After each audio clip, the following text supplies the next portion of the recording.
hoax itu pasti dia orang yang punya niat yang jelek. Kenapa kalian harus menakut-nakuti bangsa ini? Setiap saat bangsa ini buka HP isinya menakutkan semua. Seorang ibu hamil meninggal gara-gara COVID-19. Tidak perlu diberitakan. Malah saya menghimbau dan mengajak pemerintah pusat maupun daerah. Mulai dari saat ini perintahkan bagi semua media untuk tidak memberitakan siapa yang meninggal. Tutup. Tidak ada berita meninggal COVID. Beritakan bahwa keberhasilan pemerintah ini aja. Dan sampaikan kepada mereka-mereka yang membuat berita-berita hoax ini untuk diproses secara hukum. Ini orang gila. Sudah negara kita ini dalam keadaan kacau setiap hari. Bahkan kadang-kadang maaf, 1000 kali maaf. Yang membuat berita-berita ini hoax ini palsu, lawan-lawan politik.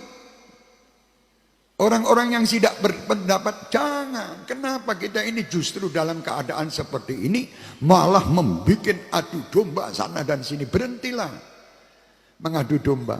Jangan mengadu domba. Syukuri Indonesia ini luar biasa. Syukuri. Saya himbau juga pemerintah kita, jangan takut. Hadapi orang-orang yang kira-kira ingin menghancurkan Indonesia. Singkirkan mereka. Kami sebagai warga negara Indonesia, cinta dengan Indonesia. Kami cinta dengan warga Indonesia dan kami terus akan membela Indonesia dengan pemerintahan yang ada. Siapapun mereka. Mari kita bangun Indonesia dengan cinta kasih, pandai bersyukur. Itu yang kita tidak tiap hari sudah sumpek ngadepi corona. Seorang dino rahe aku. Sumpek ngadepi corona, tiap buka berita isinya. Tidak dibuka kepingin buka. Tapi beritanya bohong kebanyakan bohong. Dan saya tidak ingin melihat, walaupun itu betul ada yang meninggal 1000, tidak usah diberitakan, selesai. Kalau diberitakan ini memancing orang tambah takut. Ada apa ini? Tidak perlu. Dukung apa yang disampaikan pemerintah, dukung apa yang dikerjakan TNI dan Polri kita.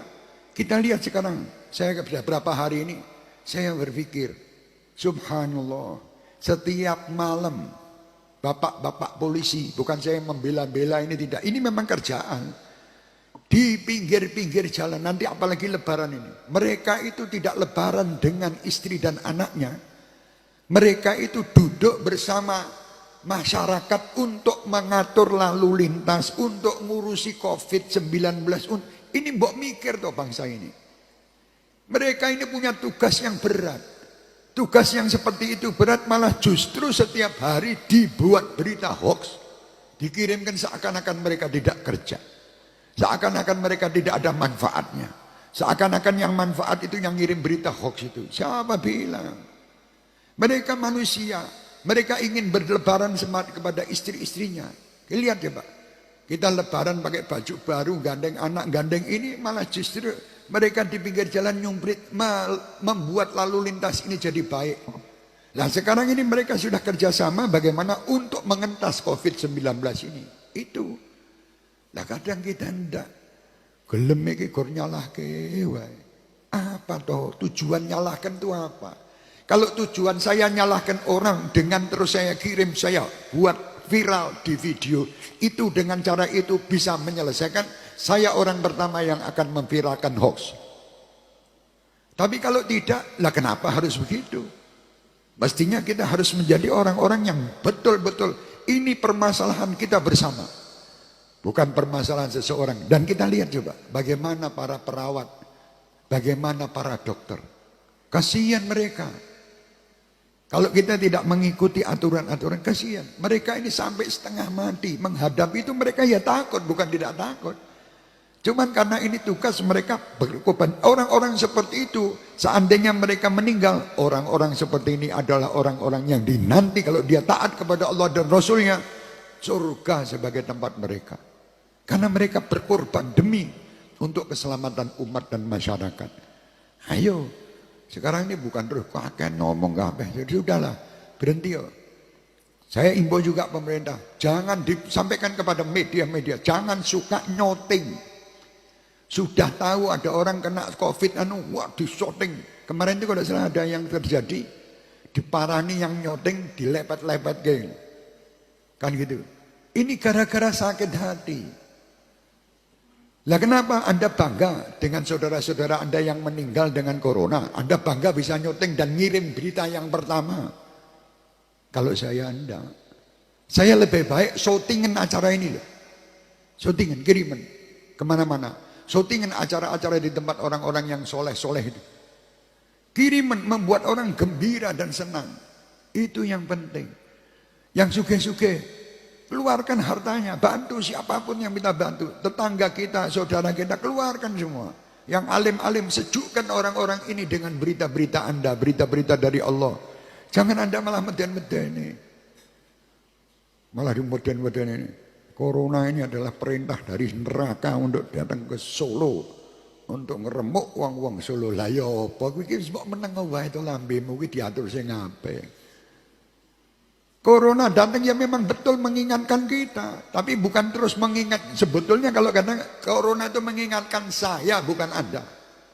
Kalau masing-masing mengatakan itu mengingatkan saya, mereka semua merasa diingatkan oleh Allah. Akhirnya semua akan berubah. Nah, sekarang ini jadi bingung karepe dhewe. Ya hati-hati, saya bukan ini nasihat buat diri saya. Bukan saya benci kepada siapapun, tidak. Tapi saya mengajak kepada siapapun. Ayo, berhentilah. Wahai orang-orang yang membuat berita hoax. Berhentilah wahai orang-orang yang membuat berita yang menyakitkan bangsa ini. Berhentilah wahai orang-orang yang menghina Bapak Presiden.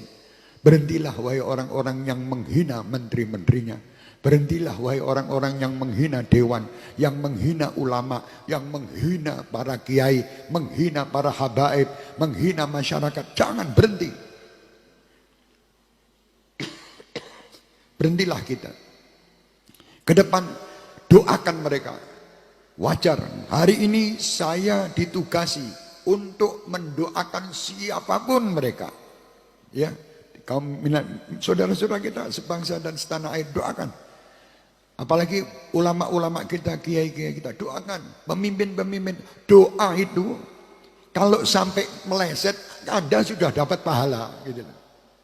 Saya doakan orang tak dongak selamat dunia akhirat lah. Beb, orang itu korupsi, Anda tak didongakkan. Loh, kalau dia selamat, apa ruginya saya? Rugi saya. Kan tidak rugi. Lu dia korupsi, Beb. Korupsi urusannya dia sama Allah, bukan urusan sama saya. Lu ini uangnya Habib diambil, ya sudah biar uang saya mau diambil, tidak diambil, uang Allah itu juga memiliki kekuasaan untuk memberi saya ganti. Kan selesai, kalau punya pikiran seperti itu. Tapi kalau punya pikirannya menyalahkan terus, tidak akan selesai. Permasalahan tidak akan selesai dengan saling menyalahkan.